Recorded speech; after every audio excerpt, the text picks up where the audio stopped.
I'm Kelsey Moser, and you're watching Thorin's YouTube channel, where no sandbagging goes unscrutinized. Right, this is going to be episode 15 of Elitists United. We're back for the summer split, and even though, as I've gone through the years of doing talk shows, I have tried to gradually level up the production, like edit it for a start off, do basic stuff. One of the things I tried to do to make it look professional is I tried to roughly make the people within the boxes look like comparable size.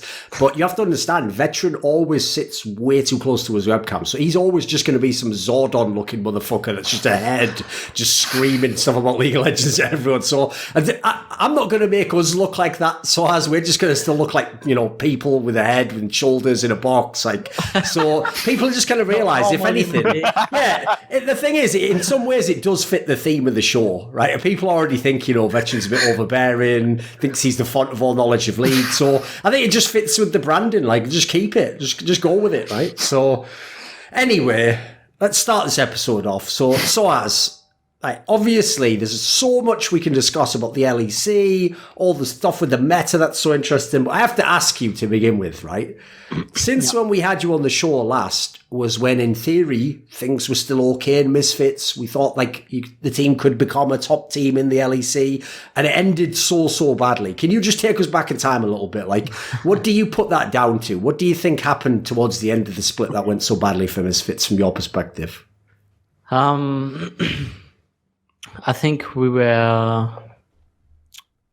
I think that the start was just so, but we, for some reason, we were having good performances on stage, and mostly because I assume teams were playing pretty slow in spring split, in the early spring splits, and we are just playing. I don't know, it felt normal, but more aggressive early. And then people sort of caught up to it and then had eventually better draft and things like this. And then games became harder, and also we were not improving as fast as others, really. I just think our way of trying to improve as a team was really bad, and we are too slow at improving, really. Did the team in any way lack direction, leadership aspects? Because this is one of the things people speculated, because aside from a couple of players, actually all the players in the team didn't get flamed. No one was just these players are all just shit. A lot of people were confused by the results. So was there an issue in that respect? I mean, you've always been in teams, in theory, that was usually a strong element, right? Yeah, maybe in terms of direction, just it's regardless of having 4 or 5 not, it doesn't matter how many strong players you have if they don't mash that well. And for us it was a really slow learning process, but after spring splits, when 3-4 weeks ago, when we first started practicing for summer, I think we talked about a lot of things on making things better to improve as a team in terms of just scrims, or we do reviews, all this type of things, just actually learning rather than just not really being on the same page on many different things. Okay. Is League of Legends a different game now, sOAZ? In theory, all those years you had to play tanks and bruisers in the top lane. Players like you were always telling me, I wish you could play carries. In theory, you can now, right? You could play around the top lane. So what happened? Surely it should have been your coming out party to show everyone. See, I was always better than that Whippo kid. I think top lane is competitive wise. I think all the roles are really decent. I wouldn't say the same thing about solo queue, but wait there a sec. He's died. I think Veteran did it. Yeah. Just wait there for 1 sec from the comment. The problem is it makes the box one. Right, there you go. You didn't miss anything. Yeah, go on. No, So yeah, I was saying in terms of competitive, I think all the roles are really decent, and for top lane this season and spring, there's like a lot of things that you can play. Obviously, like I wish I could just pick any champion that I want to play as well, because I think he can play like easily half of the champions, like depending of there's like niche situations, but you can play so many champs in top lane right now. But yeah, I think overall both spring split and right now, like I'm really confident like in my own ability to like play the game overall. I think even more right now because it's like a new split, right? Like early spring split, early to mid spring split, I was still really confident, but towards the end, as we were really hard slumping, then obviously you kind of lose confidence. But now it's a new split and everything is a bit changed, right? So you get my confidence is not as low as towards the end of spring split for sure. Okay. Do you have any questions along these lines, Veteran? Because I think what I would be interested to know is kind of how they used him in Misfits. I can hear you, mate. Go on. Could you say that again? Oh, do you have any questions I didn't hear the end of what you for sOAZ in terms of like this concept? Because I'm actually quite interested to know like how they used him in the spring. Because I find it a bit confusing. Like, I thought the whole point of going to Misfits was to be like a fucking carry player. Okay, so my whole thing about your team, sOAZ, I'm not sure if we talked about this last time that we had you on the show, but my whole thing was like from before you guys even played the game, I thought that the team was going to end up being a little bit reliant on you getting one of Jarvan or Gnar, and then Jarvan became pretty meta, and then in the last games that you actually won, you ended up doing like 2 of those games were Jarvan, one of those was Sylas, and you're running around for Jarvan ultimate the whole time, and the last one was that Urgot Shields comp versus Karthus. It seemed to me like if you weren't the one that was engaging in group scenarios, the engages didn't really happen at all.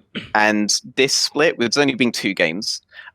We are seeing a lot more aggression from you guys, but this is specifically like side lane plays that are, and more or less always in your lane as well, in mid to late game. And sometimes this causes situations like versus Fnatic where you set up like a lot of vision around Baron, but you would just like spend that vision on making a play around your side lane anyway. It seems to me like a lot of the engage proactive calls may are potentially still coming from you now, but I'm very confident that at least last split, if you weren't doing it in group scenarios, then no one was really doing it at all. I wanted to know what your thoughts on that whole thing is. Obviously it's not something that we really like talked about, in terms of what you just said, but I think the way that we ended up playing was without talking about it, like, as a team and things like this, was more like maybe a band-aid situation, where it's like, we just maybe because we were not that great as like 3/4 mans, then we just ended up playing a bit more like towards me or things like this. And I think like the early games, it was more so like us winning lanes and things like this. And then when people started getting better and the games were a bit more stale, then the apparent lack of us knowing how to play the game like 4 versus 4 or things like this was not like really showing. So we just like, maybe it was like sort of like a band-aid situation, but I feel like like ever since this split started, like we are just trying to like actually learn about the game, like, also like, in terms of form, like how to play the game in 4-man and things like that. So I think I think even though we only play like 2 games, like, and the game against Fnatic, like I think if we play slightly better, or we are slightly on the same page in like one or two situations, we would win. But in terms of like, if you'd rewatch the game in terms of like vision control and a few specific things, like it was not for sure like not exceptional, you know, but it was so much better than Spring Split, like just these two games.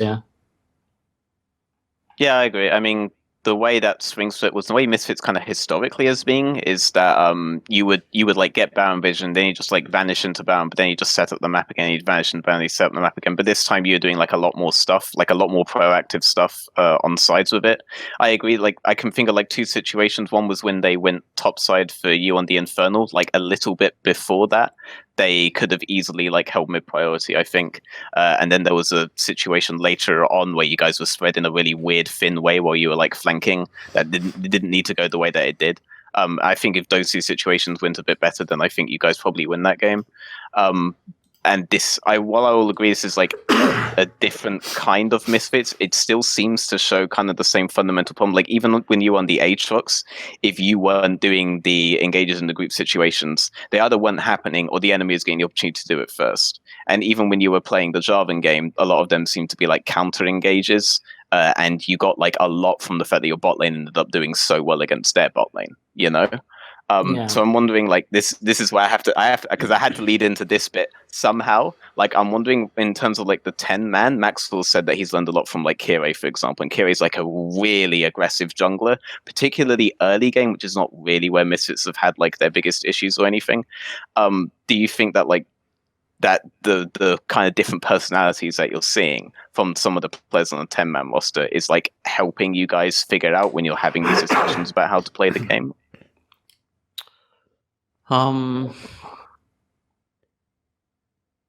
Honestly, like, I mean, it's hard to say. Like, I think, like, I don't want to say like anything. I don't want to like put myself, you know, like on something above. But it's like over Spring Split and right now, I feel like I really haven't really learned anything myself, like team-wise, you know, like. Okay.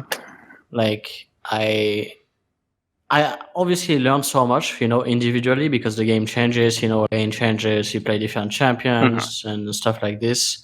But like as a team, you need to be on a certain level, so you start learning, right? And I don't feel like we have achieved this level yet for me to go to the next step, you know? Like if you watch like, you know, like the great team, like, you know, like for example Fnatic last year or G2 this year, like, you know, you're like a good player, right? But once you achieve to be a great team, then you become even greater, you know, as individual, right? And I don't think we are there yet as a team for me to like really, you know, learn like. Sure. Can you actually give some insight as to how the approach is being done with the academy players? Because first of all, when your team did the classic move, which has been done many times in the past, of saying we have a 10-man roster, like, first of all, my immediate feeling to that is like, well, that's an obvious lie because no one's ever done that in the history of fucking League of Legends. But okay, let's pretend that's real. And so then I go and I'm waiting, right? So remember, 10-man roster could be any of these players playing. I watched the first week. Oh, look, that's the exact same 5-man roster I saw last year. So either, you know, there really are 10 players and they just decided for whatever coincidental reasons to pick the same 5 players for the first week, or 10-man roster means something different to Misfits. Like 10-man roster maybe means everyone gets scrim times, or maybe it means there is a 5-man starting lineup, but you know, you have competition for your spots. So if you play badly, someone will be subbed in, or if the meta changes. Like, what does 10-man roster mean to Misfits in that sense? Because obviously, like, it's not like you're just putting the names in a hat and they're just picking the top laner out each game. And similarly, I'm going to guess everyone doesn't get identical scrim time. So can you give us a little bit of insight as to what the team's trying to do with this approach? Oh, can you hear me? Yeah. Yeah. My screen went dark. Okay, so I mean the idea behind it is obviously, as you said, like eventually if like someone is like playing really poorly or whatever, like there might be changes. But most importantly, it's like depending on how the season goes. Like let's say we are not playing that great as a team, maybe they want to like use ex-player from academy to give him some experience or things like that.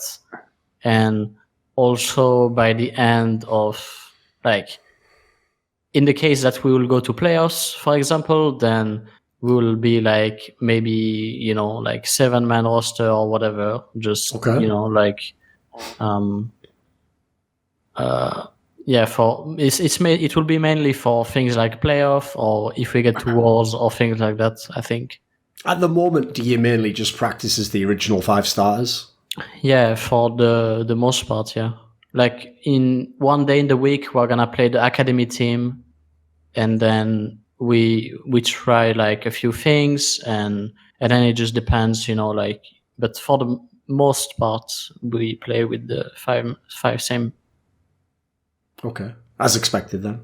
Fair enough. I think that's just one of those things, Veteran, that coaches just like to say. And half of it is like you also are communicating to the players when you say that. Like in theory, your role isn't 100%. Yeah. You definitely, But they overplayed their hand on that one, didn't they? Like the worst of all time, I always say, is I don't know if you remember this, but years ago, after one of the many Worlds failures, TSM claimed that they had a 10-man roster. And I'll go ahead and tell you right now, Veteran, I think they only played 5 players that split. So another one of those ones where it's a nice idea, but whether anyone will ever actually execute it. I mean, the closest we've come is probably Rogue so far. No, it's impossible, no? Like you cannot make a 10-man roster works. It's just because of screen time and things like this. Sure. It can only fail. Like it's not possible. Like you can have a 6-man roster, you can have maybe a 7-man roster, and like it can work, but it's still gonna bring like. It doesn't like feel really, really fair, if you're like gonna share with one player. I mean, obviously it depends on the reason why you're sharing and things like this, but indeed. Yeah. Because go on. You can go. Yeah, so the problem with like a 10-man, the problem with a 10-man roster is twofold. Number one, the phrasing of 10-man roster implies that like every position is interchangeable, but really when you are merging academy with main team, you are fixing holes in the main team, and that's not going to be all 5 players, or you would just have the 5 starting academy players. So you'll never have like a 10-man roster in that sense. So when you say like Rogue were like a 7-man roster last year or something, what you mean is that there were 2 players on Rogue last year that were the problem, and they fixed that with the academy team, that kind of deal. The second problem is that if you're an academy coach and they decide that they're going to do a straight up 10-man roster, what they're telling you is that at any point, no matter how good you guys are doing as 5, and no matter how important this particular player is to you within your 5-man, they're just going to take that player they needed to fix the main team. Like in terms of results, an academy team will get fucked over more often than not by this, because theoretically speaking, if you have the best player in that position in your org, you're going to lose that to the main team, and you're kind of seeing this with like 100 Thieves over in America, for example. Like they literally just announced that they're going to move Prismal up as well. Like they're just getting stuck with like all of the people that they regret hiring, at this point. And so if I'm an academy coach and I hear that my roster is a 10-man or something, like fuck, like Rogue's Ultra Liga team were really close to just having a perfect split in Ultra Liga, and then they had to field a new support because they couldn't just put Wadded in, because then they would lose the Polish number that they needed to play there, and then they had to fill Profit, and then they actually started dropping games. They were like completely forced. Yeah, but it doesn't, like you're saying it's for the main team, right? But yeah, it is. I feel like I don't even think it's for the main team. Like I think that's like they are doing this, but it's not for the main team. It's for the organization, because it's not gonna make the main team like maybe like bringing a new player if like maybe the other player was like either really like toxic to the team or things like this. But even if he's like better by like 40% or something like this, if the team is bad, like even him being 40% better than the other guy is not like at this level of league is not gonna make them win 4 places in LEC, like So I like the characterization there of like that it's better for the org, because that would kind of tie into why I think it's better for the main team in terms of results. But like, say that the guy is just like 40% better. If he was on the academy team, chances are he's 40% better with the only history that he has being in fucking Movistar or some shit. Whereas the main team guy probably has a history in like a lot of top teams, and yet they've kind of ended up in a position where you might as well trade another guy in. That guy is a better investment in the long term for results, and he's a cheaper investment immediately right now. For example, the obvious thing to say is like Bwipo, for example. I don't actually think Bwipo is ever better than you, but like they could probably afford Bwipo much cheaper, and probably it incentivizes them to test him out if he is actually good before they get rid of sOAZ, of course. I do, so I do agree with you. It's definitely better for like the org overall, and it might be like 40% better in that one role for the main team, and maybe it only nets them like a couple of wins. Like Rogue actually did get a couple of wins by doing their substitutes. Like these substitutes can work. Sometimes you'll do something really huge. Like we ended up making playoffs last year because we changed one role, and I wouldn't even necessarily say that like our jungler was the problem. The problem was that we didn't have like a proper shot calling voice in game, and then we ended up getting that when we brought Shook, and we actually had like someone who was really confident on specifically engage, and that wasn't Smitty. But we can't just always rely on Smitty. This is kind of similar to like your problem, Misfits, right now.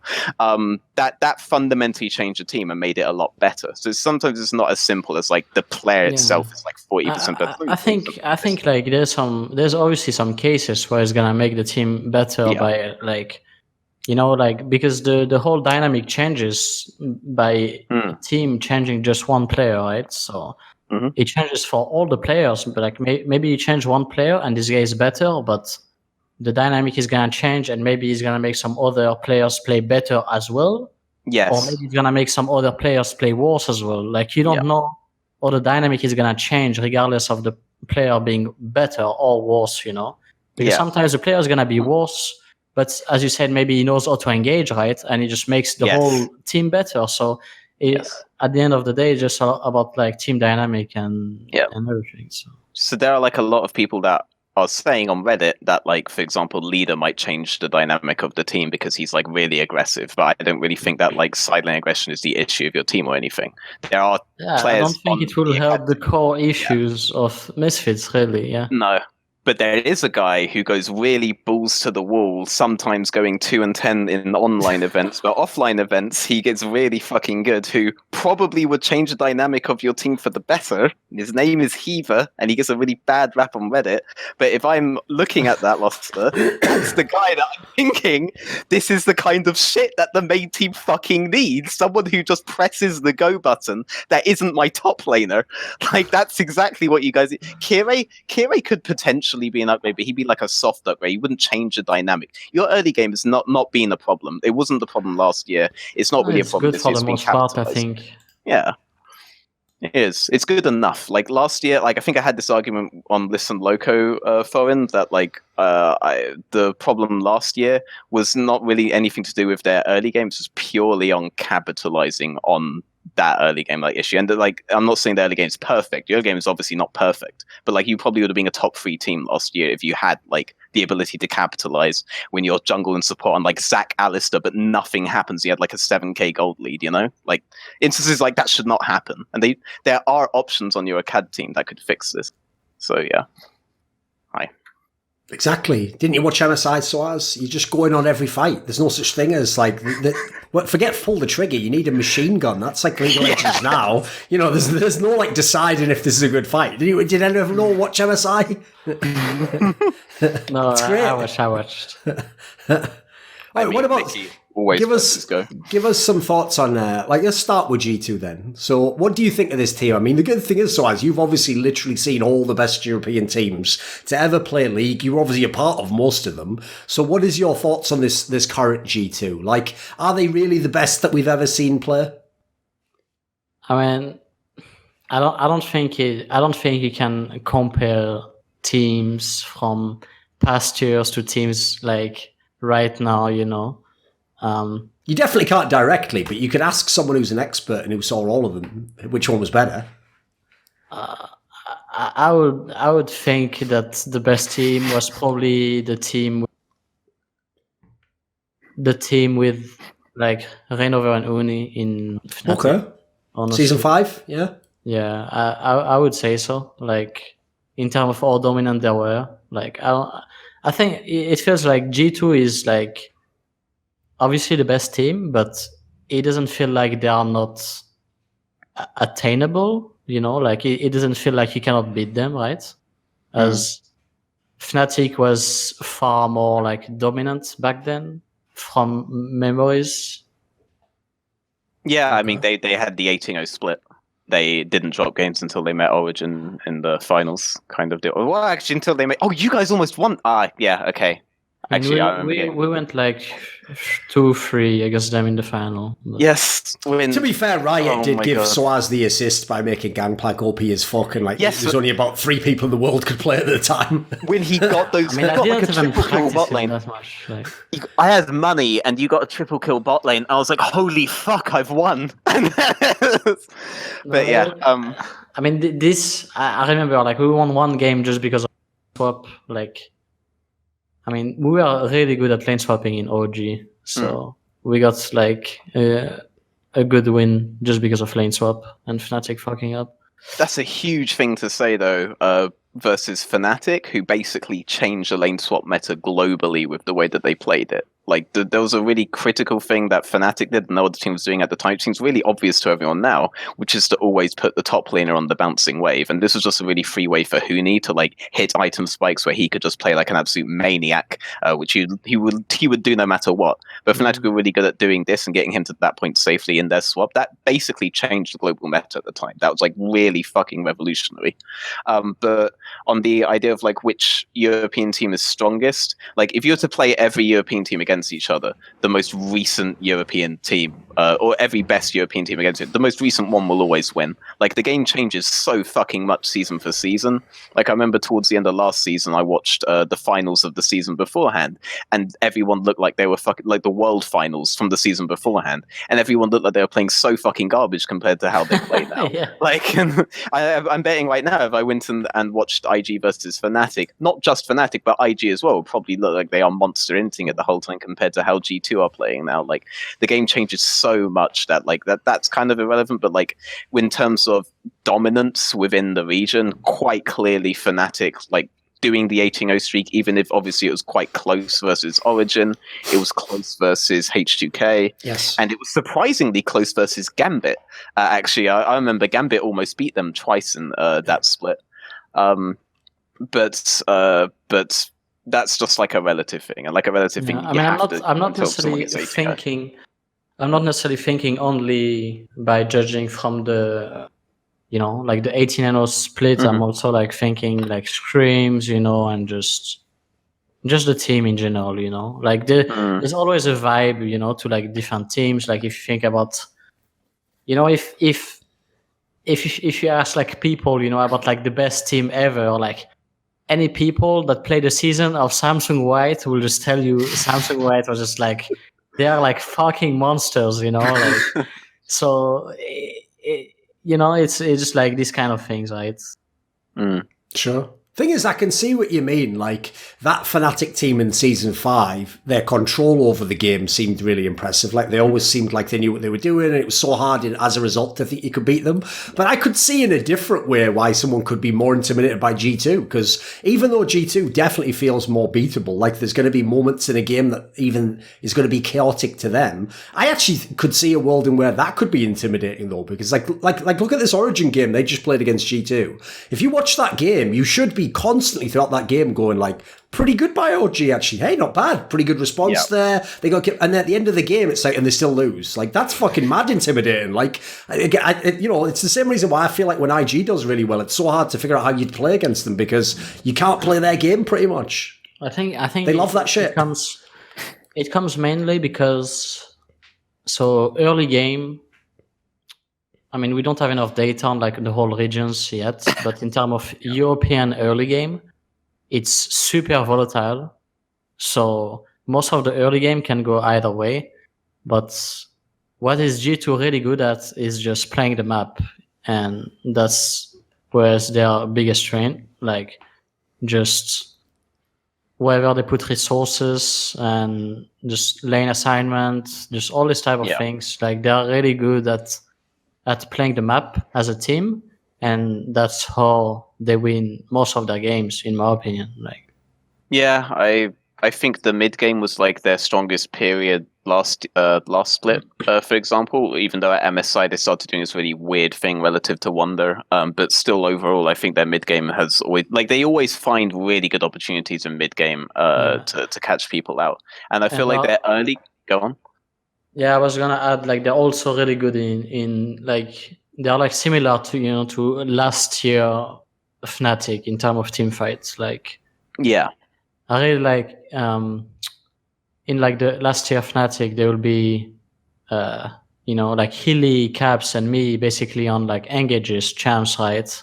And for this year, in G2, there's like, it's basically like, I mean, all five really, like, in G2 are like sometimes engaging, like they are just really, they play really well together, the team fights as well. Like, I think the big difference between G2 and, because I think what Thorin says is right. Like, you should always be thinking when you're watching OGVG2 that, like, oh wow, what Origen's doing here is like really good. Like, honestly, the way that Origin set up the map early game is the best in Europe by far. Like, it's almost art the way that they do it. There isn't really a proper place to abuse them unless they misstep. But if you misstep versus G2 will capitalize on it fucking immediately. Like, that's the fear factor when it comes to G2. You cannot misstep against them. But I do think Origin's fundamental understanding of how to set up the map early game is better than G2's. Just G2 are so good at punishing. Like, they do it like that. Like, who the fuck else would do that recall into TP immediately the moment Sejuani passes that ward topside? Like, that was such a tiny little window that maybe didn't happen if Jarvan presses recall like 1 second earlier. They wouldn't have the opportunity to do that. But the moment that they saw that Origen had misstepped in this very specific scenario, they immediately knew what to do. Like, you can't misstep versus G2. That's the fear factor. But I still feel like Origen is probably the smarter team overall. Yeah, I mean, they play well, like, with the TPs. Like, it was the same, in not in the first year that we had with Caps, but more so on the second year with like Waypoint Caps. I felt like Caps learned a lot on how to play with TP, for example, and I feel like he's like utilizing quite well, in G2 even right now. Like, he's really. I mean, he became, after the 1 year experience that we got at Worlds and things like this, like, I think Caps is like really, really smart about the game as well, on top of being really good at it. I'll ask, actually, because you guys had the issue the first year with Caps that he didn't know how to play side lane properly, and that's why you always had like Reckless on the side, and you basically had to do like a weird 3-1-1 style, or it didn't really work out. Like, was Young Buck really instrumental in teaching Caps how to do that, or did he just like pick it up over time? No, I would say that what we are learning was, at the start, was more so like concept on, like, what we learned was more like, just Drake setup, Baron setup, like, just like concept like this. But I don't remember like, like, like, we were talking, sometimes, like, let's say we play one game, right, and we up on one situation, we will talk together about it on like, hey, maybe you should come, you should hover after this wave or things like this. But there wasn't like a day where it was like, okay, let's learn let's make Caps learn on how to play side lane. It just came down naturally after like talking about it time to time. Okay. And things like that. Okay, that's interesting. Okay. Right, what about if we shift and then we talk about Origen then? Because this was the team where in the spring split, people forget, even though by the end they were the second best team, like they had their own like rocky start initially where it was looking a bit up and down, and then they kicked into gear and became very good. Like, the way they've started this split already, they already look fucking really good to me. Like, I looked at that G2 game and I was, like I said, I didn't have really many complaints about what OG did at all. I thought it was like, that's a fucking great game. And if they could do that against G2, they could beat every team in this league, surely. except G2, I guess. I mean, like the thing with Origen. Okay, so they're because of how strong their early game is. There are teams that I'm very confident they'll never have an issue against, which is basically both Splyce and Vitality. I don't think they'll ever have like a proper issue against those two teams, especially Vitality. Like the Vitality game should be over so fucking fast. I'm pretty sure they have been over really fast for them every time that they've played against them, but. When it comes to playing against teams like G2, the issue is that I feel like if you throw something new at Origen, whereas they'll be really good the next time that they face it, they're not necessarily going to like be really good at thinking on the fly about it because they do misstep, even if their plan itself is really good. So whereas I do think that they're all very smart, there's not like that intuitive thing that like Jankos has, for example, that makes him really fucking good. You don't see that in spades from Origen. So the reason I say that is because it means it's possible for a team like Fnatic that does throw like really creative shit at you sometimes, particularly in early game, to succeed versus them if they fix some of their other issues. Like I wouldn't necessarily say that they definitely go like and destroy everybody but G2, but the opportunity is there, I guess. But everything that you throw at Origen, I think you can only throw it once, you know? What do you think, sOAZ? Yeah, I mean, I think that they are a solid team overall on how they play the game, but I think they are also pretty like, I mean, from my own opinion, they're like a bit predictable, like to figure out, you know, how they play, where they move, things like this. It's very. There's nothing out of the ordinary, you know. Like it doesn't feel like like for my role, you know. It doesn't feel like it's really hard to like figure out, you know, like what's their goal, like what they want to achieve in the game, right? As if you play like against G2, as Veteran was saying, like they are gonna capitalize on a lot more of like small mistake that you make.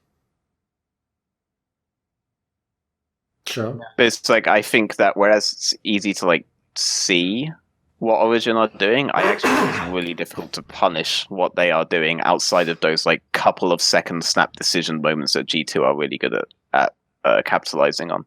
Otherwise, like strategically, I just think Origen, like, whereas you can definitely learn what they are doing and you can know it, like they don't really give you windows with their early game system. Is like my big deal with them. So. You don't think they're the second best team, sOAZ? Sounded like you weren't super all in on them in that sense. No, I mean, I think it's very early in summer split, and I think like by probably like mid summer split towards the end, like I think for example G2 is gonna be clear best, right? But I don't see G2 like just at the moment right now are like clear best. For example, I think they're the best, but they are not, you know, like they are not quite there as they are like towards the end of spring split, you know, like quite yet in the league, but also they had like so much less practice than others, right? So I think G2 is gonna be the best team, but I think it's hard to tell about OG.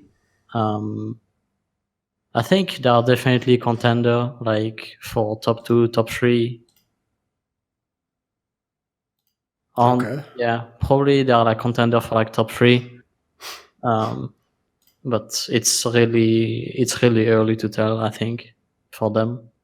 If they don't go Worlds, I'll be insanely surprised. Like, this should be the Worlds team. I think the only team that could displace Fnatic would be probably Splyce. They did try to be more aggressive this week, but like, guys, I mean, like Splyce should be good enough to do it, but they're just like not for some reason, which kind of really annoys me sometimes. Obviously, Misfits are first seed going in, by the way, this whole thing. How suited do you think OG is to the current meta Veteran? Oh, I don't think Origen will ever have an issue with meta. I think that they could. I think Patrick's perfectly fine playing almost anything. I'm actually really interested to see Patrick play. Like, Does have a very No, wide champion like- pool, sure. Patrick reminds me of a bit like Puzu, you know, like who's yeah. Nah, man. Patrick is way better than like mechanically. Patrick is. No, really- but I'm just talking of like it was the same for us with like Puzu. You know, at first he was like a one-trick Draven, and then this guy, if at first when he joined the team, he was a one-trick Draven, and then he joins the team, and then he learns how to play Ashe, and he learns how to play Varus, and he learns all these champions. But I mean, Patrick just plays. He just plays all styles, you know. He plays every champ. He plays all the ADCs, and he can play aggro. He can play self-sustaining. He's just like overall good player, you know. Like, I mean, he spammed the fuck out of mages in solo queue last year when he was on H2K. Like, I know he can play Ryze. I know he can play Vlad. I know he can play all these things really well. But I hadn't gotten to see that much of it on stage. But when he played Sona Taric, the 2 games that they've played it now, both times, like, he himself was actually really fucking good on them, which is, I mean, that doesn't sound like a big deal, obviously. Like, a lot of people here think, oh, I can fucking play Sona as well. But, like, you know, Reckless didn't look that good on Sona, you know? Sure. And Reckless would rather sub himself out. Yeah, like, I am A actually... lot of people looked bad on Sona Taric the last few months, mate. Yeah, but, like, I he mean, didn't. it's not only the lane. Like, he's just you need to know how to play the lanes, and you need to know how to play with the team. So. And you need to be comfortable being the engaged sometimes, and he's more than comfortable with Yeah. that. He played very aggressively despite his ridiculous KDA. Like, Reckless was missing so many opportunities when he played Solo Taric. I feel like it's one of the things for a lot of AD carries when they play mages. Yeah. Like if you look at other roles, like playing, let's say like a top laner or playing mages, for example, like they will still look for certain plays regardless of them not having 100 games on the champions. But when I see, when we were like playing last year, when we were playing Bwipo and me, sometimes Bwipo would play top and I would playing AD, and I would play like, sometimes if he had a good top lane champ for him, I would be playing the same champs on bot. I would be playing Swain or Heimer or this type of stuff. And I get to play against a few AD carries playing mages as well. But like, I feel like some AD carries are never looking for picks. They are just chilling, you know, like, and that's how I feel about most AD carries just playing other champions than ADs. Like, they are not very good at looking for picks, just engaging, looking for good ults, just this type of things. I know Puju played like Varus a lot. Did he like Ashe? Yeah, he played Varus Ashe, he played Caitlyn, he played Draven, he played... Yep. But like the Most thing is that champs at the Patrick, time. for example, like really likes Ashe, or like did like when I was first talking to him years ago, like he really liked Ashe. Like I know that we It was the those same Draven- for us. Yeah. Like, I mean, yeah. Puzu was just happy playing anything, really. Like, we would just make drafts and it would just be fine with anything. Like, you just put him in any situation and it'd be like, okay. So I'm a little bit of a fanboy of this guy, but like Prey, for example, basically only played like Ashe, Varus, and Kalista as often as he could, and basically was like the engage tool for the Coup Tigers when he was on it. And like Patrick really loves like a similar set of champions. Like he played a lot of Kalista, and he really loved Ashe. He wasn't so like hot about Varus, but that was for like different reasons. Like he didn't feel like it scaled properly. But like he's used to playing champions where he would have to be the engager, you know, where he would have to make these kinds of decisions. But it feels so rewarding to like be the engage, and it feels a lot more impactful.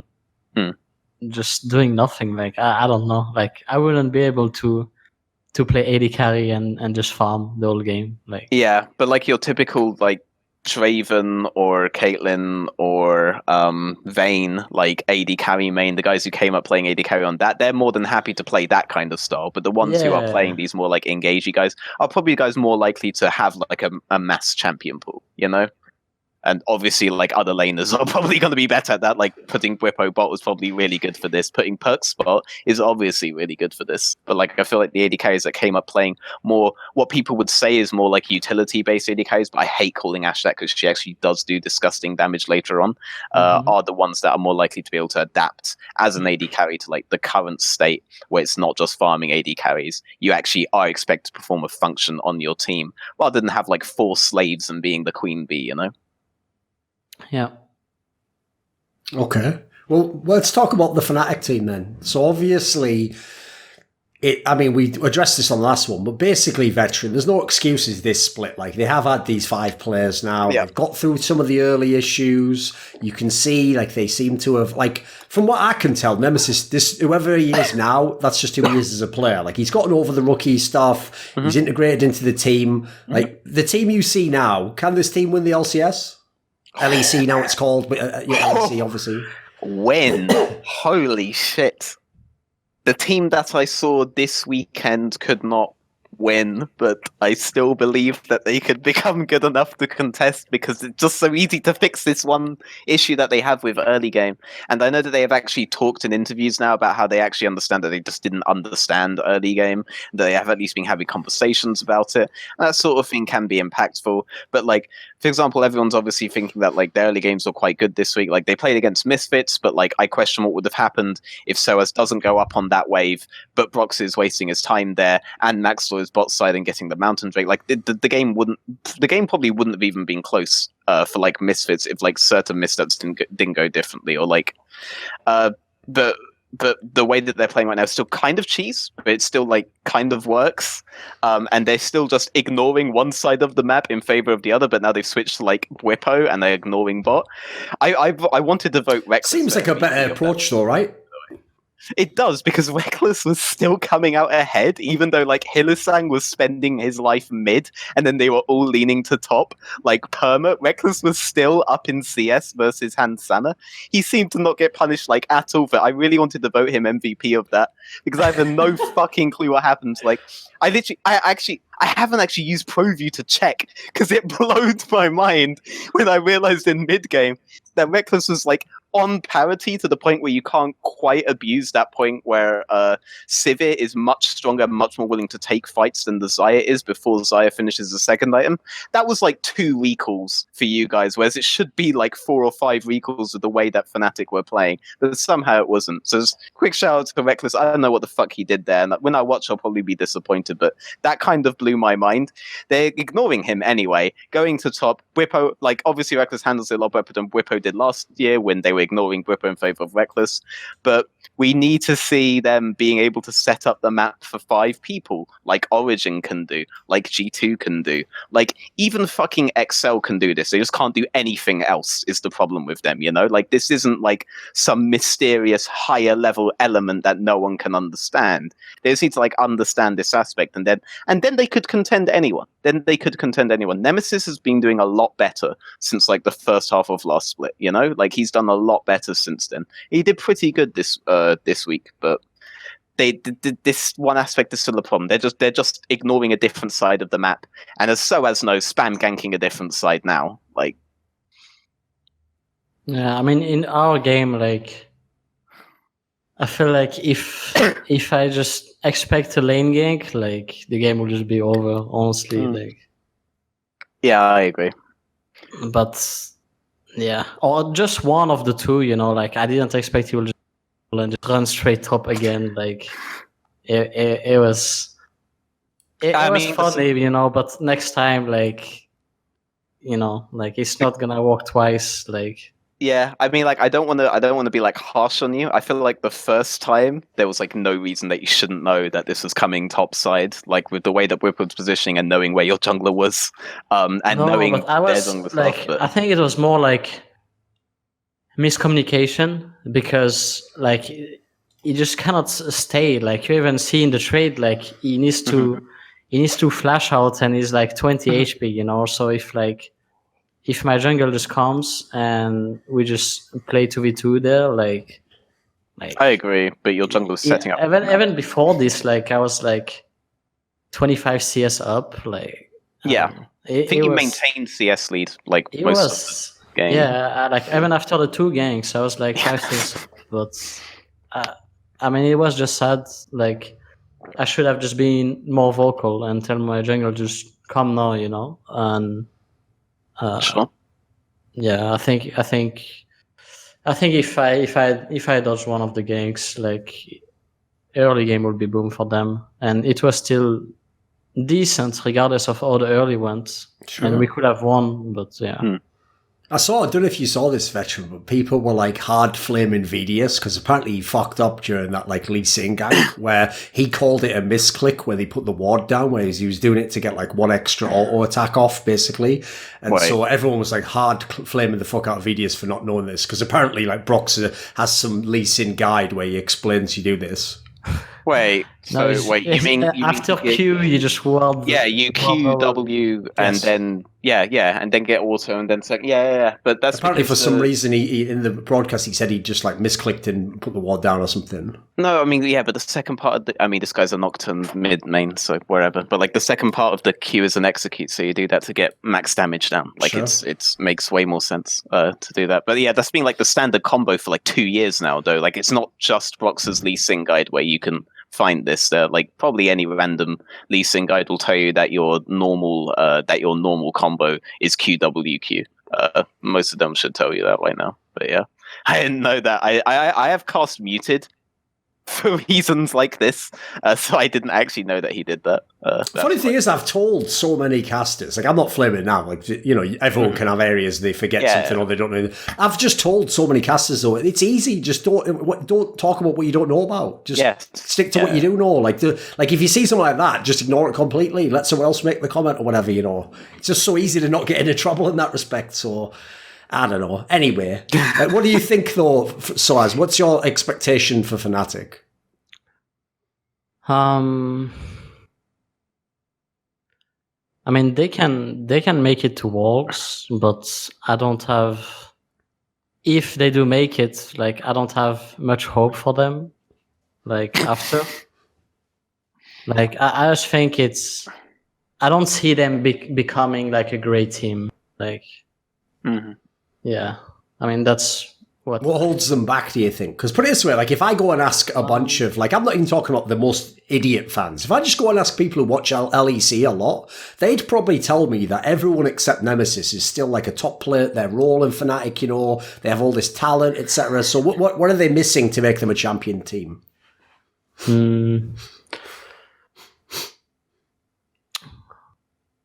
I'm not sure. It pretty much feels like they are like playing the game like with their own band-aid right now. Yeah. Like they are not like learning how to play the game like like G2 is playing, for example. Like they are using their own band-aid basically. That's just how it feels. Box is the problem. Veteran, aren't most of the come on. Most of the players on Fnatic aren't like what the name value is, are they, at the moment? I mean, so it's really strange because I used to have to argue that like Bwipo is being really overrated, and now I have to argue that Bwipo is being underrated because I don't know. He's definitely the lightning rod for the criticism now. I've noticed. It's so like I did a tier list and I had Bwipo on C, and everyone was flaming me because I refused to put him on D tier. It's like, what the fuck did this guy do to you? That seems a bit too far. Come on. No, people like legit wanted me to put him down like so bad that he had to be like below all the rookies and stuff like this. It's like I like my mind was blowing a bit, but I mean the only person that I think people are really overrating right now is I don't think people understand like how little like when Boxer gets all these spam ganks off, like as sOAZ is saying here, like those things were like really fucking avoidable, and if he doesn't get those off because of the way that they're setting up the map relative to how Maxlaw is setting up the map, it actually goes really badly for them. Like really badly for them. They basically lose a lot bot side. They get nothing top side. And Reckless should be a lot further behind than he is. But who fucking knows about that? Like, so Box is the only one that I'd say that like it's being like really overrated. I do think Reckless and Hylissang are two of the best players in Europe. And I disagree if this is like the general thing, the idea that Nemesis is like playing really badly or something, or is like the worst relative to all of them or something. Like I actually think he looks better than Whippo, for example. Well, I don't think you can really like pinpoint to players, you know, like talking about like the game, like as we are talking about, like you know, it just goes. It can go both way, you know. There are junglers that set up this early game system almost entirely themselves, and Brox is not one of them, as far as I know. But you have played with him. I mean, I've played with like everyone, and Broxai is more of a listener than someone that is gonna like go out of his way to like make something happen. He's more like, okay, you know, like I can do this for it. Is like, you know, he's more like listening to what people are saying and then making a decision out of what people are saying, you know. Yeah. So I don't want to like say, okay, it's this guy or it's this guy, but like it's just like, oh, it was like when I was there.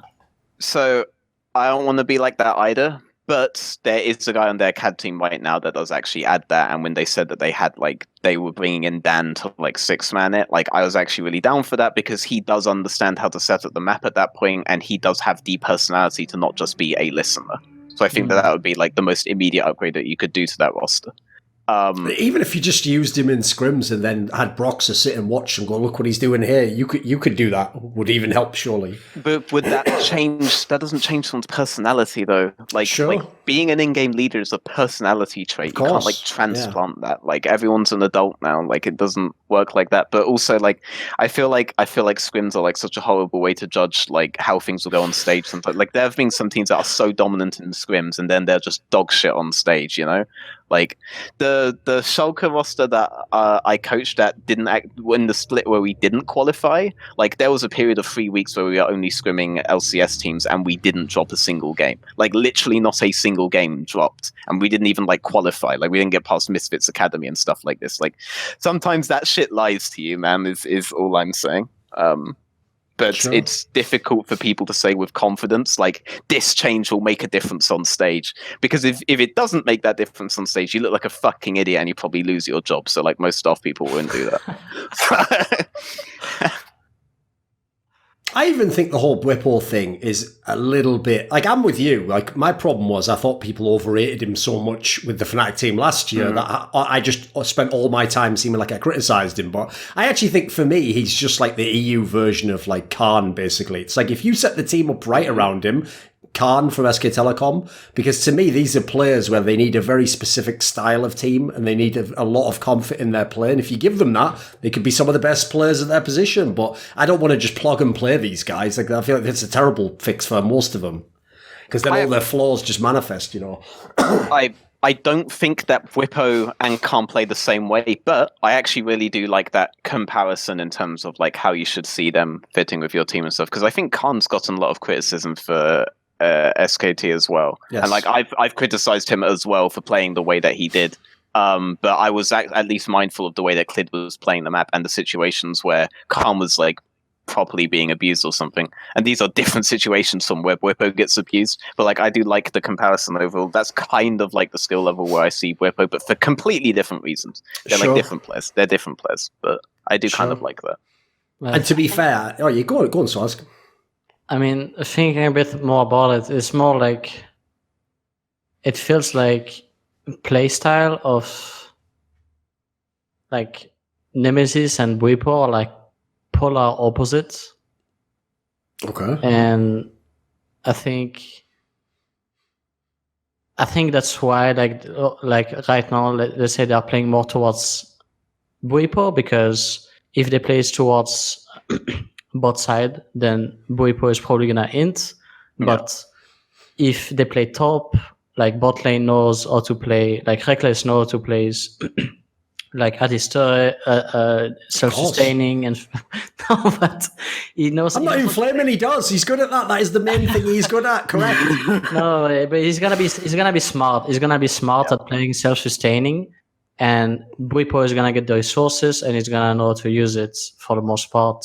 And so right now it just feels like they are lacking on how to play. Like it's like right now is just give the resources to Bwipo, right? But like I feel like they're really not utilizing. When I think of Nemesis, when I've watched like most of their like, if not all, most of their games, and I feel like when I see Nemesis, like it feels like they are utilizing Nemesis to just save TP and just TP bots all top, like wherever they need him, all level, and just it's like the band-aid of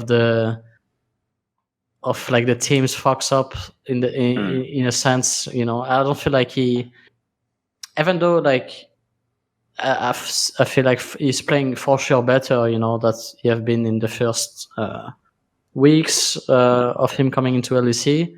I still don't think like he really find his place in the team yet on how he want to play the game, and he's still like adapting to what the team needs.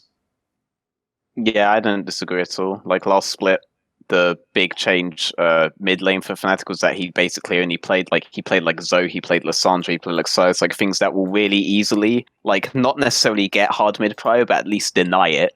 So worst case scenario, at least the enemy mid can't be joining on plays on the side. And then they did this in tandem with just spam ganking Reckless. And I do like what you say about how like he just saved TP and then burned it like bot permanently and stuff like this. Like, yeah, I think that's a pretty fair assessment of Nemesis, but I do think that this week, at least, when he was playing the Outradia game, for example, you saw like a lot better like map rotations with Broxah than you saw beforehand, where they were basically non-existent, and he was just like sat mid, wave clearing until he was required to do something, which sometimes he would never be required to do something, kind of deal. Like his Lissandra wasn't like a Nuke Duck Lissandra where on 6 he's definitely diving you at some point, It wasn't like that.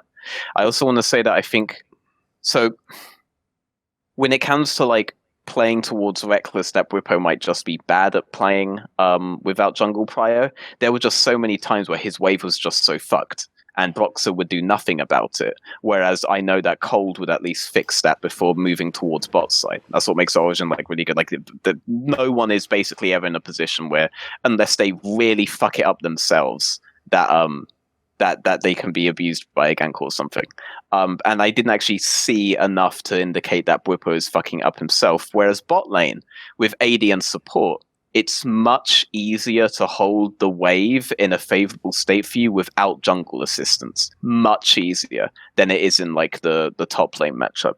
So I think some of it comes down to that. I really don't want to throw it at like Bwipo's just not good at playing safe. I still think that a large amount of it is that Fnatic aren't very good at playing to safety on one side of the map while making plays on the other. They just don't set up the map 4-5. That's why I keep saying it like that, because this is just how I see it. And I can't judge if Bwipo himself is fucking it up until like they play to bot again and I can just whip out the pro view and I can see if it really is Bwipo, you just fucked all this up yourself. You have no right to complain. Fuck it, I was completely wrong. But I didn't see anything like that last split. And I don't imagine I would see that this split, to be honest, even with pro view.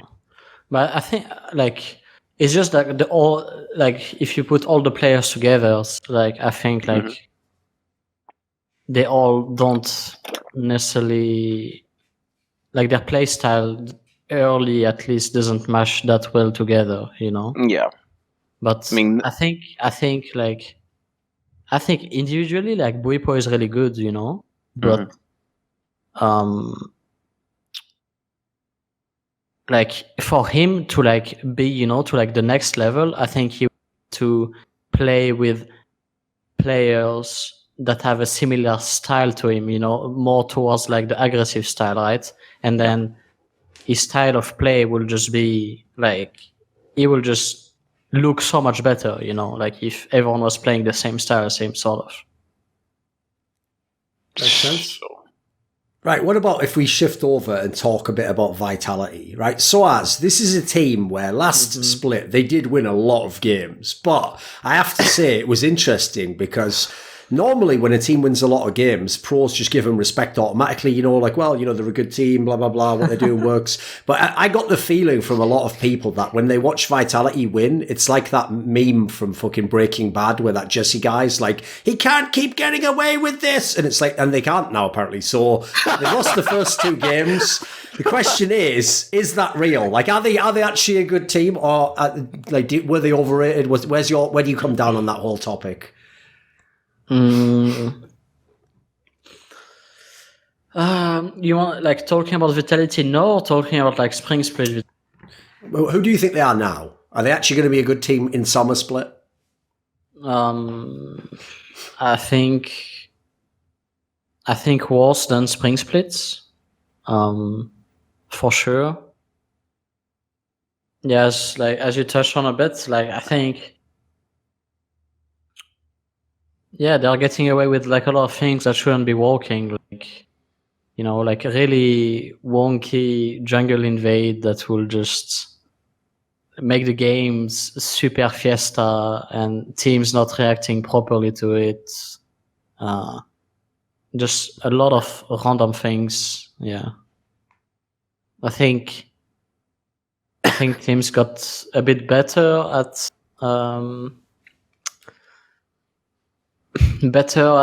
playing early game. Like I think the most early game is a lot better compared to like the Spring Split for most of the teams, and it also feels like Vitality stopped like innovating, if I can say. Like maybe innovating is not like the right word, but they are not like as we were saying like about the jungle invade, like they are not like as creative. Like they can find eventually new things to make early games go full fiesta, you know, if that's what they are into, right? But it doesn't feel like they have like a new playbook, you know. Yeah, I mean it's the same old Vitality, where they have a really aggressive early game, but they don't actually have a good early game. Origen has a fucking good early game, and they didn't exist last year. And G2 do the abusable thing that they abuse in early game like Vitality want to do, but way better than Vitality does. And Vitality doesn't bother to try to set up these kinds of instances either. They just play 3 winning lanes, and then they try to have Mowgli sit on the face of the enemy jungler so that those 3 winning lanes can play out as 3 winning lanes the whole fucking time. Like they ignore the entire like thinking aspect of early game that teams like G2 and Origen have forced everybody else to actually consider. I'm actually really glad that they're doing badly early, because this means that maybe they won't get so confident that this really bad, fundamentally bad system that they have been running with for, it's in its 2nd year now, where this is the 4th split that they've been doing this exact thing. Like now they can't just get cocky and confident about it, you know? Now they might actually have to go to the drawing board really early on instead of just change their jungler and go for a honeymoon phase again. And I'm glad that, I mean, they're probably just going to fucking change Mowgli now, given their history, and Kickers is a free agent, so who fucking knows. But they have an opportunity now to say, okay, there's no way we can kid ourselves. The way that we play the game is not actually the best way to play the game. Let's see what we do differently. And I'm really hoping that they evolve from this. This could be the best thing that's happened to them, because they've always started off good while there are new rosters coming in, there are new teams coming in, there are teams that are attempting to play the game correctly coming in, but they will misstep, and then G2 will abuse them and beat Origen or something like this. But now barely any rosters changed. Like Rogue's roster has changed, but for the better. Misfits hasn't actually changed. Like they haven't actually changed anyone in yet. For the more or less, it's the same as last year, except nobody is like still figuring things out in the early weeks. There's no one for Vitality to actually abuse in this way now. It just doesn't work anymore. You can't play rugby anymore. You have to play League of Legends, and they don't have an excuse to give themselves. So this could be the best thing that happened to them. If you're a Vitality fan, feel glad, because now you're in the same realm everyone else is, where they're just watching Vitality playing badly. You're in that reality, which has always been reality, by the way. So be glad, be joyous. Do they actually have a good enough team to be a top team and play differently, though? I really like Cabochard. Don't know how sOAZ feels about that. And I do like Jizuki. Like, he's gotten a lot better than he did in his initial 2 splits, where he did have some chample difficulties. I don't think those exist anymore. I think Cabashot's being okay. Well, this week not so much, but he has been one of the most consistent top laners in Europe for a while. Their jungle system needs to change. Like, I really can't say how good Mowgli is because he isn't allowed to play anyway but the way Vitality say. And I think bot lane is obviously the place where a lot of people criticize. And I would say that I think Attila gets a really, really bad rap, but you could make improvements to the bot lane. But I think that Attila gets way more hate than he deserves, to be honest. I think he's perfectly functional down there. And I prefer the name Mini Tripax, but there you go.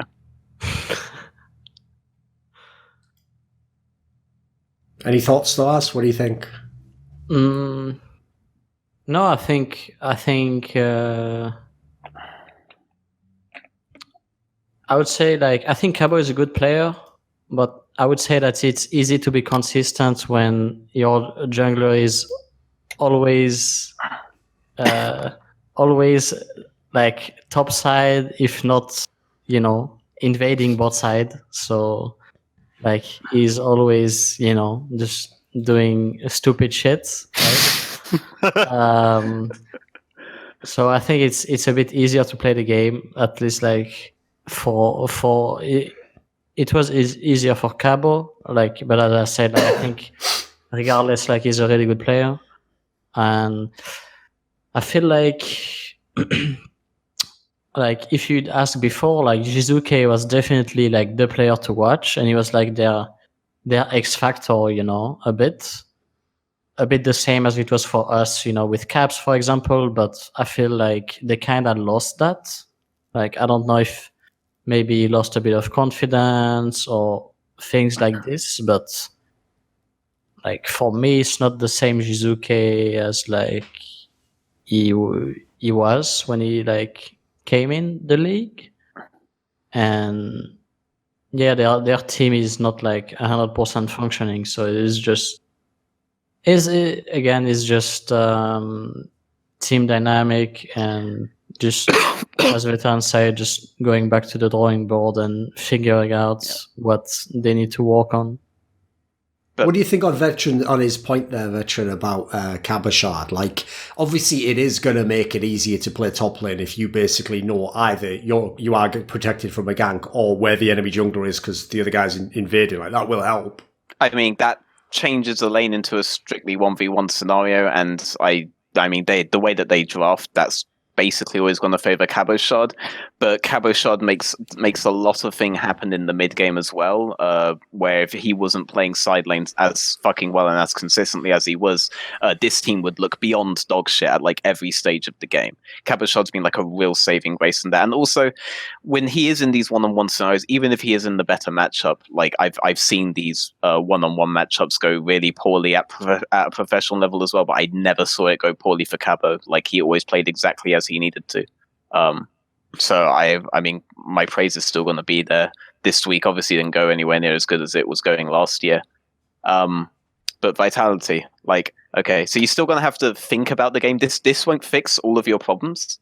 You'll still actually have to go back to the drawing board and, turn your brains on for once in your lives. But there's a really good support player in solo queue called Labrov, but the problem is that he doesn't talk, but your AD carry won't shut up.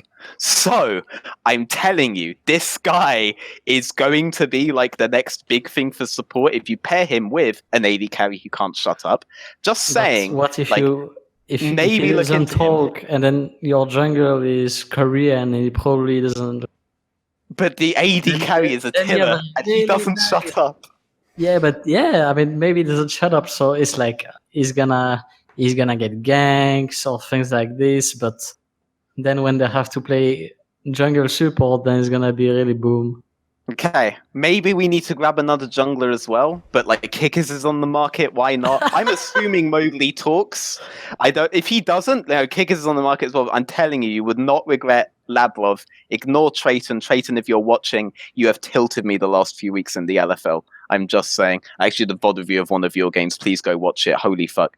Anyway, that's just my little thing. Labrov will not fix their problems, but like they are like the best team for this guy to slot into. They are legit the best team for him to slot into right now in the LEC. So yeah. Right, what about if we talk a little bit about Schalke then? Because obviously this is the team where the big change was they brought in Trick, literally was the MVP of Europe like 3 years ago now, and he's replacing Memento, who's come out of the lineup, right? Was that enough, Veteran? Is that enough of a change to fix things? Oh. Were you even a fan of this move? Just say it again. Just say it again. I can just cut this part. It's all right. Yeah. I'm sorry. Because when you said move, then I got a bit confused. But I think you like cut off. Were you a fan of them bringing in Trick over Memento? And is that enough to fix the team? No. Okay, yes. So I actually was completely unaware that Trick was actually going to be starting. Like the way that they initially announced it.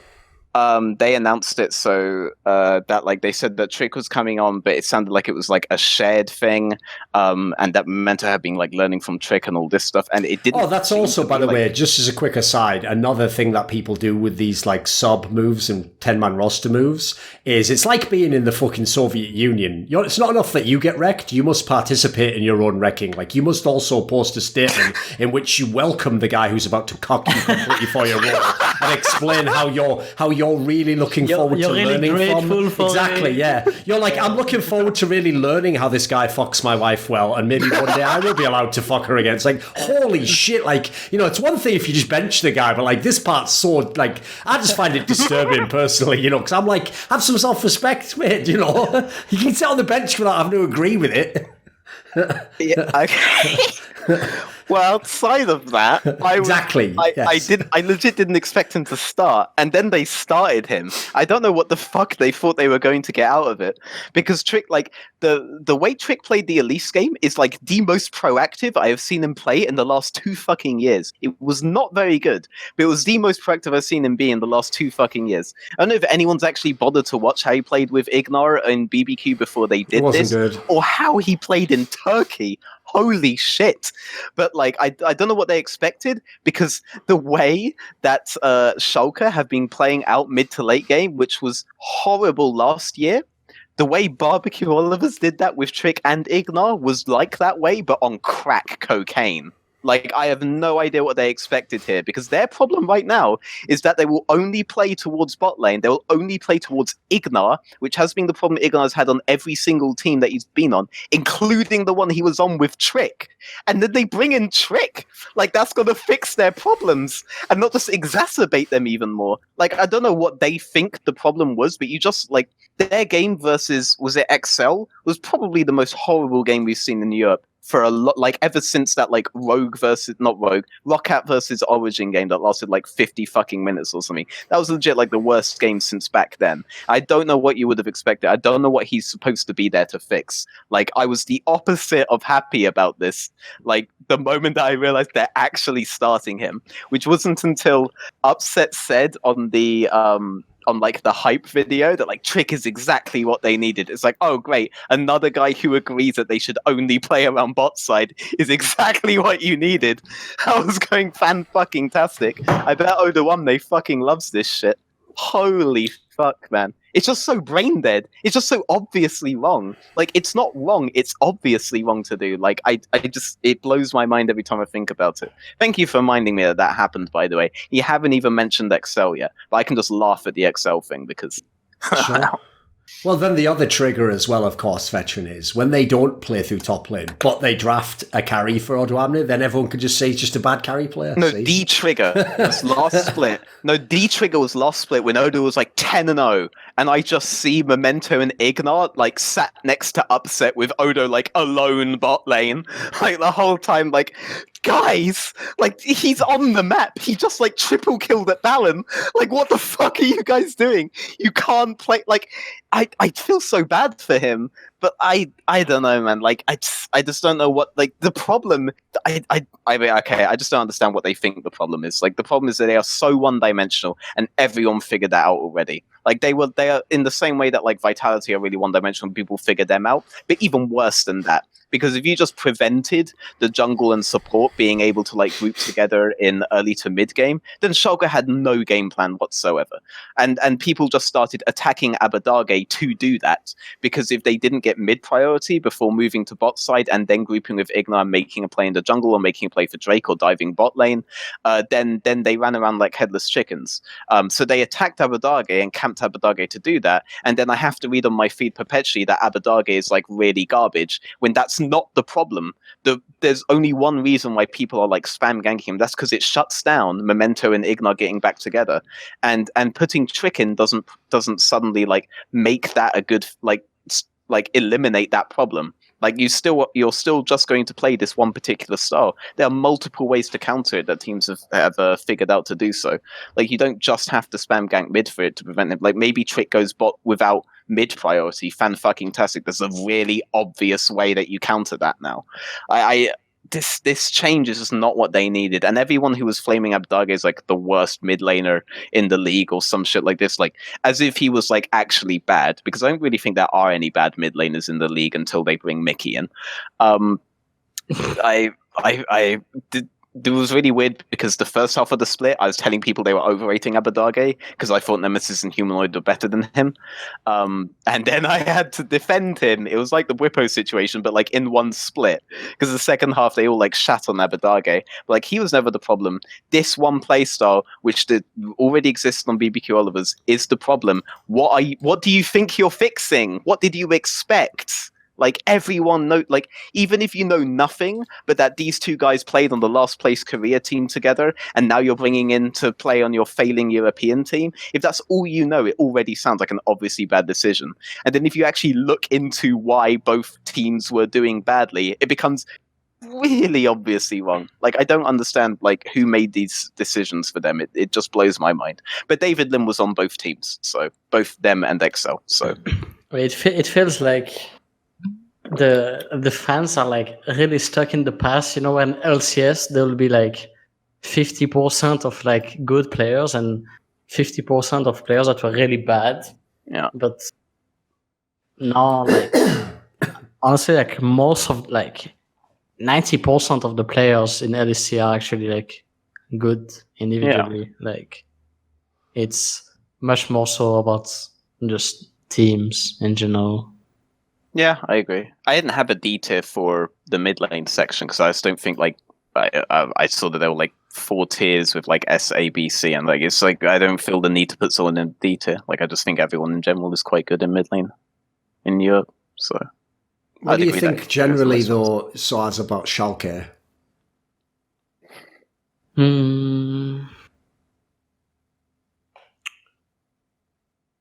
I think they probably had one of the same issues as we did, for example.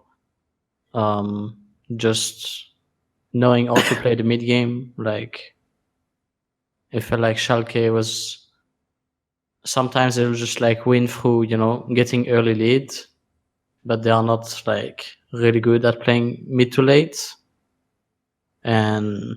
And at some point, you know, same as us, they eventually started to struggling even in the early game. So yeah, I think we had like similar issues, honestly. Oh god, I just remembered that like Trick ended up on like that top 20 players in Europe thing. That like either Dracos or Fosgrun's list, one of them had Trick on it. That's so insulting. On what basis though? Yeah, was there a reason? Yes, the reason was that he won MVP last time he was in Europe. That was 3 years ago, for fuck's sake. I know. That is mental, isn't it? 3 years ago. Holy shit. That is pretty mental. Like, the world is fucking insane, man. I swear to God. Like, there are just some obviously retarded things that just, like, happen. It just blows my mind when these things happen. I mean, based on that logic, if we're going, like, that many years back, that means if Forgiven had come back, logically, they'd have had to rank him S tier. Yeah. Logically, they You would. wouldn't have any explanation.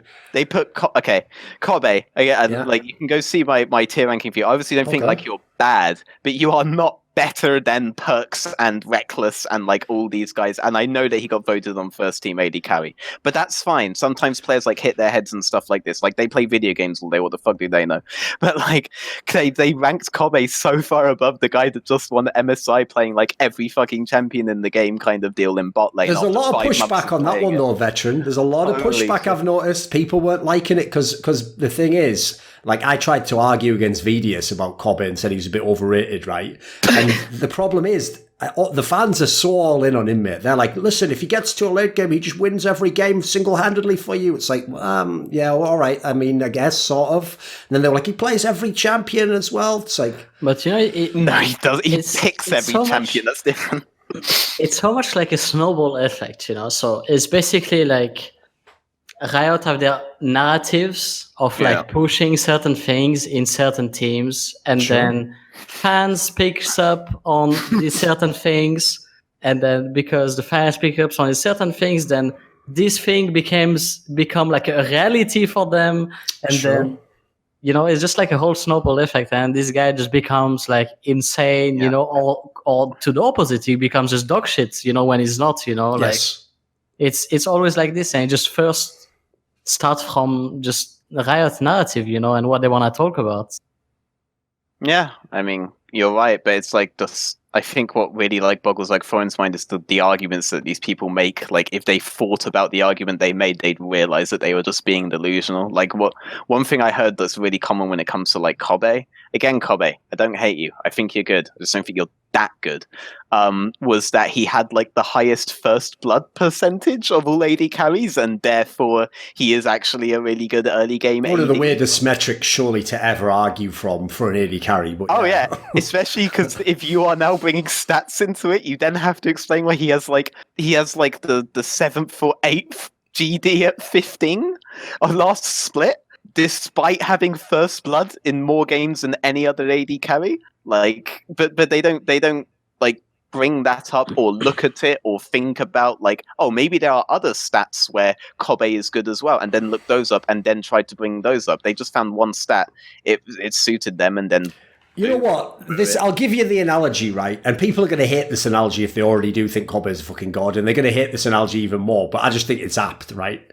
But if I look at what he did last split and what impressed people so much, I'm not exaggerating, Veteran. If you had Reckless in Kobe's spot, he would have been the MVP of the split by their logic. Yeah, because this would have been the dream team for him to just look amazing in all the team fights on, get all the kills. He would have been the MVP. He would have been the MVP. Even if they'd finished in the same position, I think, because it would have looked, if that's what fans are basing it off, it would have looked like he was amazing. Really, really insane. Yes, I mean, I think Reckless would have pulled that off so much better as well. Like, Reckless would have had like way higher gold averages based off of a free first blood that he's given, because Xerxes will just always path to give first blood to him. Like that's like, yeah, I fully agree with you on that. And I also like, one thing that annoys me about the Kobe thing is that it takes so much away from a guy who I think is now getting like going really under the radar for some reason, Humanoid, who I still maintain is like the best of the 3 rookie mids that we started last split. But like, so much of the way, so him it seems like he's on the wrong team to me, though. That's the problem. If Kobe's on the perfect team, Humanoid, I think would be better on a different type of team. Oh yeah, he's really good. I think. He looks like he's ready to pop off. It's the wrong team for that Veteran. He can't do that on Splyce. No, he can't. You know what he does do for Splyce though? Is like all those deathless Vayne games Kobe had is because Humanoid is holding mid solo with such an insane consistency for a rookie for like 20 fucking minutes while this guy hits 3 items, and then they just secure like the Krugs corridor on red side so that he can just farm like so that Kobe can farm like 3-4 waves there before pushing it out and then waiting for the next reset. Humanoid this whole time is just mid alone, like trying to hold the fucking world back so Kobe can hit this item spike, and he succeeds with it, and he doesn't get any praise from that because Kobe had the deathless Vayne, you know, but they won't make a play until Kobe is on those item spikes with Vayne. But Humanoid has not just done like mid game well, he's done like his early game is so fucking good. It's so much more consistent than any of the other rookies that we're playing. And it's just a real shame to me that he doesn't get like more of the spotlight. I know he had like 2 solo kills this week, like one on Caps and one on whoever the fuck they played. I can't remember the other team that they played now. Let me think. Before it was Misfits. Probably SK, I would assume. No, let me have a look. Oh yeah, it was SK. It was SK. Like he had solo kills on both times. Obviously, like he had some pretty good matchups and Caps was a little bit inting it there. But like those are the only times where I see him get highlighted. I feel like he should be highlighted so much more because he's so fucking consistent, especially for a rookie. And like he's still for me is I know Nemesis like XD'd that tweet when they beat Splyce, even though Humanoid was doing really fucking well in lane against him. He's still for me is like better than Nemesis. And I don't know why Nemesis is talking shit, because if I'm looking at teams, I was talking about their veteran that I want Humanoid to be, and fucking Fnatic to be one right now. He'd be amazing on that team. Yeah, the guy'd be a stud. No, he would. I think it'd even fix half of the team. Yeah, no, they should have absolutely gone for Humanoid. But like Nemesis had like the whole narrative thing of like he was on that Mad Lions lost to that one EU Masters, and like everyone was super hyping this guy up. Sure. But, and it is hard to know how people actually play when they're apart from each other. You know, it's hard to know what the overlap is and who's helping who and all that sort of shit. As Fnatic themselves, funnily enough, found out in the process of doing that move. And Nemesis. And Nemesis, I'm not saying you're bad, and I've actually praised you multiple times on this show already. Me saying Humanoid is better than you right now does not mean that I think that you are bad, okay? But you can go and XD that tweet again if that will make you feel better. It won't make you better, but it might make you feel better. So I'd even say, by the way, just because obviously, just for the sake of completeness, on the Kobe topic, I am impressed with him as a player. I do think he's come a long way from where I saw the guy who first was on that Splyce team that was all the Danish players. He's way better than he was then, but he's not like the fucking MVP of the AD carry position, and he's never going to be, as far as I can tell. Like, I'm not hating on the guy. He's actually exceeded my expectations, if anything. Yeah. Well done. Yeah. Congrats. Right, here's the thing. We won't talk about every team because I don't really give a fuck about some of the other ones. So we'll depend on the episode for that one. So let's just do this. For now, let's just talk about SK and Splyce, and we'll leave Rogue and XL to another episode, right? We kind of talked about Splyce. Splyce. Did we? I mean, we didn't. Well, let's see what sOAZ thinks. What do you think of Splyce, sOAZ? Yeah. Splyce...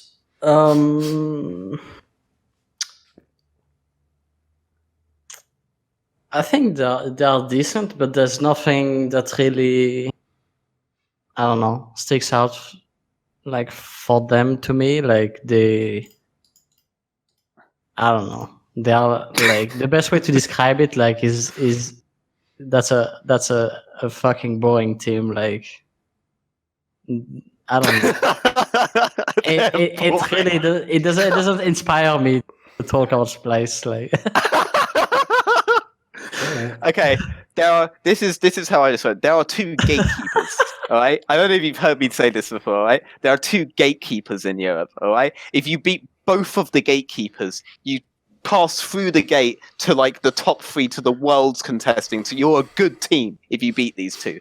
One is Vitality. If you understand early game, you can beat Vitality. If you don't understand early game, Vitality will ball all the way through to your Nexus. Right now, most people are getting past that gate. Splyce, on the other hand, if your mid to late game setups are not optimal, they will beat you somehow in mid to late game, playing really bad setups that will just get worse the longer that the game goes. But they will end up beating you. And that's where I see Splyce. If you beat Splyce and you beat Vitality, you are a good and complete team. But you have to beat both of them. And that's their sole function in the league right now, is just to determine for me who is and isn't a good team. And if they go to Worlds, fuck! Well, I really hope G2 do fucking well then.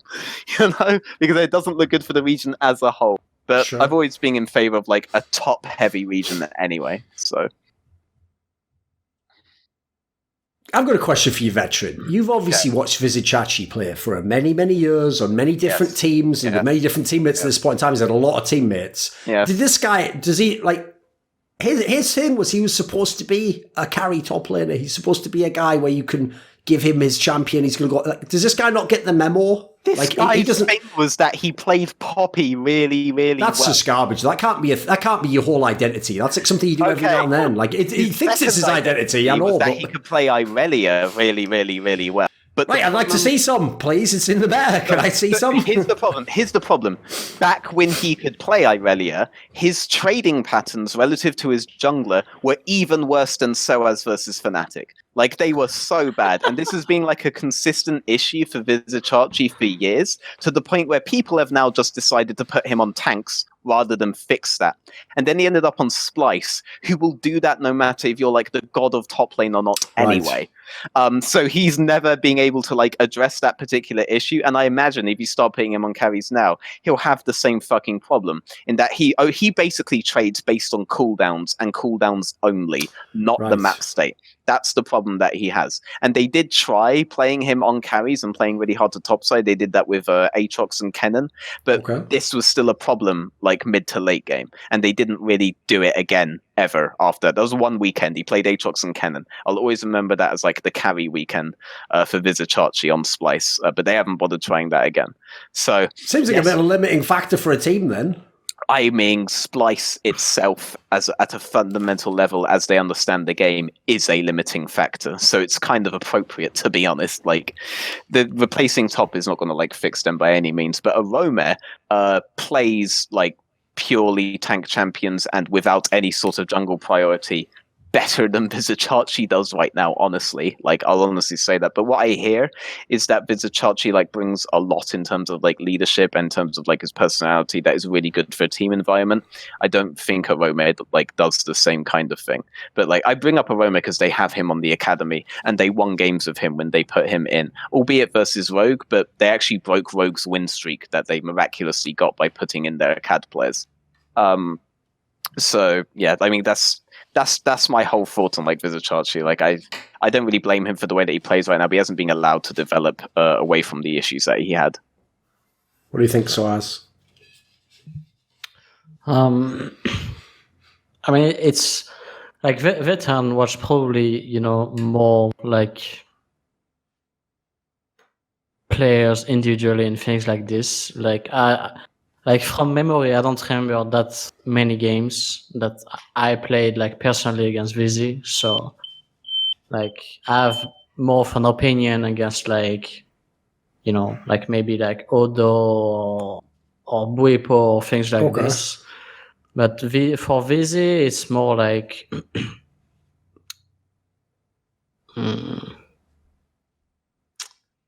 I don't know. I feel like he's probably like often, left alone, and they're just trying to. It feels like they're just trying to deny enemy play rather than being proactive. Like they're just very. I don't know. It's just very slow. Like I don't know. It doesn't. Yeah, as I said earlier, it's not very inspiring League of Legends. Then fuck it then. Let's just switch up. Fuck Splyce. We'll talk about SK Gaming then. How about this team, sOAZ? Because obviously this is a team that now has a new top laner. They brought in Sakura from the Academy team, who was impressive in the EU Masters. They still have Selfmade, who obviously was popping off last split and everyone was hyped about. And then they have the whole situation where like the players aren't all rookies anymore in this team. So what do you think of SK Gaming? I think they are gonna look better than Spring Split SK. I'm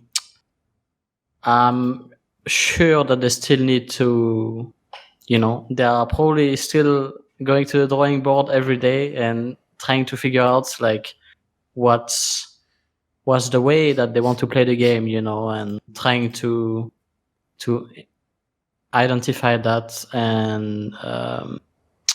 and work on that is gonna take weeks, right? So I think if this was SK in Spring Split and they would come into Summer, they would be like, like a top 5 team probably. I still have like doubts, like if it's gonna work, but I think they look decent. I think we played like a few games against them, and I think in terms of top lane, I think Sakura is really decent player. So it's looking good for him overall. Like I think he can become like a decent player overall. I'm so glad you said that because he didn't actually have a very good debut weekend, and which sucks because he isn't just like a really nice guy. He's a really, really good player. But he is a really nice guy and a really fucking good player. I know that he can show a lot better than he has shown. But like Crowley was like the saving grace of SK Gaming this weekend, and I do want to highlight that because I feel like he was underrated last split, but I think he did really, really well this weekend for sure.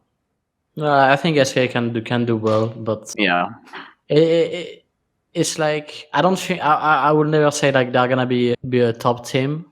Like I don't think it's ever gonna happen with this team, but they can be a decent team by the end of summer.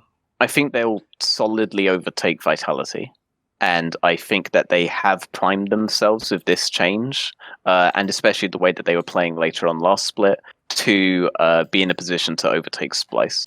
And at that point, then you're putting them in like a top 5 scenario where they are potentially competing against the likes of like Fnatic and stuff. And I don't think that they will beat those kinds of teams, but I think that they will start distancing themselves from the rest of the pack to where they are possibly one of the only contenders there. Obviously, until Misfits just hits it into overdrive and starts smashing everybody and going to world straight up. But, like, until that happens, SK are like probably the team that is most likely to start that kind of contest point. The best of one dream. They're the ones that will go past the gatekeepers. These guys are the most likely to get past the gatekeepers and be a good team in my eyes. You know? Veteran, being as obviously a lot of the junglers in the league aren't necessarily on the teams that are super good early anyway, except for the G2, etc. Do you think that Selfmade and Sakura, is that enough if they can play well together, that they can win loads of games just off that? Yeah, enough in LEC? Yeah, like I can't remember who it was against. Actually, wait, it might have been Misfits. Wait, what was SK's first game that they played? Who was it against? Let me think. But I remember he was playing Nico top. I think they played someone shit, didn't they, in the first game? Did they not play? Oh, it's Fnatic, actually. They lost the game to Fnatic. Oh, it was Fnatic, yeah. Okay, sorry, sometimes I get your team confused.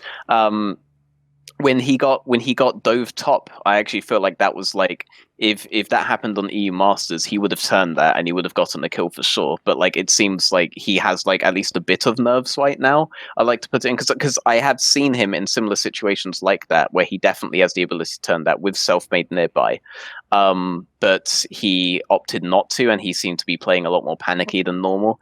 But Selfmade was positioned properly for this. And if Sakura just gets more confident of his play on stage, then I think you could then I think that will be like more than enough, because I think Sakura has the ability to come out into the mid game like ahead in a way that Werlib just quite frankly didn't. Like Werlib was their big hole. Sorry, all of the Spanish fans that are watching, but Werlib was their big hole, and they have plugged that hole now with Sakura. And then the only issue is going to be, will Sakura play the mid to late game out properly? And I think that because Selfmade is so vocal on that team, and Crowney is actually fairly vocal himself, that the system by which SK are playing last year will probably translate into this year. And that isn't the same kind of system that was on SK Prime, where he would just overgroup with Jace and almost lose when they were like 8k gold ahead. You know, I don't think he'll do that because I think the calls will be different. So I'm actually really fucking confident that this team will like go really well because of Selfmade and obviously because of the Sakura upgrade. Okay. Right, I have a couple, before we end the episode, I had a couple I wanted to get sOAZ's thoughts on, like meta-related questions, and obviously both of you can answer for this. So one of the things I found really weird when I was watching all these VODs for LEC is, why is there so much Rumble and Renekton in the top lane? Because when I go and I watch like LCK, they're still playing all the champions been before, like fucking Ryze and Aatrox and all the stuff you'd expect. They even play fucking Gangplank over there, Kennen still all the time, Vlad all the time. Like, why in Europe is Rumble and Renekton getting all this play in the first few weeks? Do you have thoughts on this, sOAZ? I think it's preferences, and like, do you think they're really strong personally? I mean, I don't want to reveal too much, you know. Yeah. All right, fucking hell. Come on. But no, I think it's like for some of the team, it's more like preference, almost like in terms of champions to play. So it depends on like which situations, but it's not like, I don't think teams are like blinding Rumble and stuff. I mean, against us, like Rumble was blinded, but this was Giga. Like it was not no bueno. But yeah, I think like usually it's like Renekton, you can blind it if it can be a flex, depending of what flexes enemy have. And for Rumble, I think this champion is just int, like it's not a blind champ.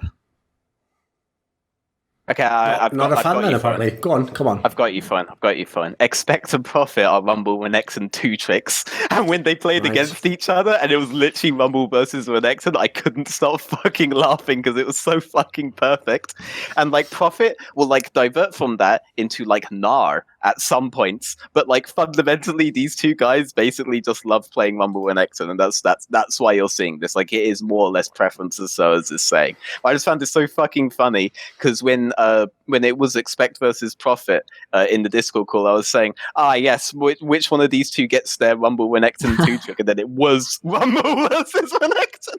I was like, holy shit! It's just full meme-topia here.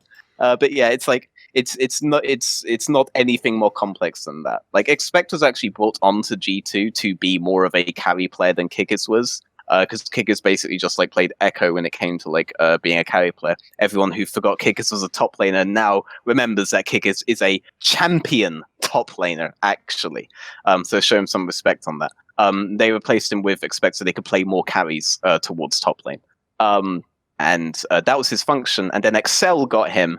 And I can tell you this for a fact because I was in communication with them. They got him specifically because they wanted a safe top laner with which they could play towards Jeskla with, which blew my fucking mind because this means they didn't even do like the most base level of research into this particular hire, like their current hires. This is me trying to force you to talk about Excel, by the way, fine. But I found that nice like segue there. But yeah, these guys have always been like Rumble, Renekton, and 2Tricks. So yeah, that's just to answer your question. And Excel are really dumb. But you're not gonna see G2 playing Rumble and Renekton. I mean, not now. No. They're gonna play good champions. Not yes. Because, you know, like at the moment, one of the things I always tell all the NA fans is like top lane pool in Europe is really good in terms of the number of players. Like we have a lot of strong players, a lot of depth. So it does look kind of whack then. And I'm looking at the league. It's like, where the fuck's Silas, Aatrox, Rise? Where are all these picks that are killing it in Korea? I didn't see like, I saw some of the games, but I don't remember like how goes exactly or the draft went in Korea, but in Europe most of the flexes are always banned. Like yeah, like I think I'd be really surprised if it's not similar in LCK. From what I remember, it is similar in LCK, but you will just see like Silas down, Rise down, Irelia down, Aatrox down. Yeah, there's always like one flex for both teams maybe, but not more than that. And then the other role just have to blind something. So yeah, I'm a huge fan of like Rise first pick, but then I'd want to like, for example, ban Irelia on blue side if I want to Rise first pick, because then they'll just go like Sejuani Irelia, and then I want to FF already, you know, like so, but going for one of you gotta pause the game level 3. Yeah. But like that's basically how draft is going right now. So you do more or less see like more powerful champs like this. Just not if you're watching Profit or Expect. Just don't expect it at that point. Then it's just like blind Rumble. I've got this, lads. Blind the Rumble. We win this game for sure. This video was kindly supported by Dean Tanglis, Butt Pounder 420, Andreas Snazore Westerlund, Wendelful, Chi Mao, JDubs, Alexander Rao, Blunt Smoking Anus Destroyer, Daniel Olivar, NateDOhDoubleG, OllieJ, Tobias Bernasconi, and a special thanks go out to Jerky's Minion and weixz. Would you like to suggest a topic or a guest for my content? Maybe you'd like to ask me a question in my monthly AMA. Do you want teasers for my upcoming content? See who the guests are. Maybe you'd like to take part in a donator discussion with me on video. Well, put your money where your mouth is and join the Scrilluminati today at link in the description box below.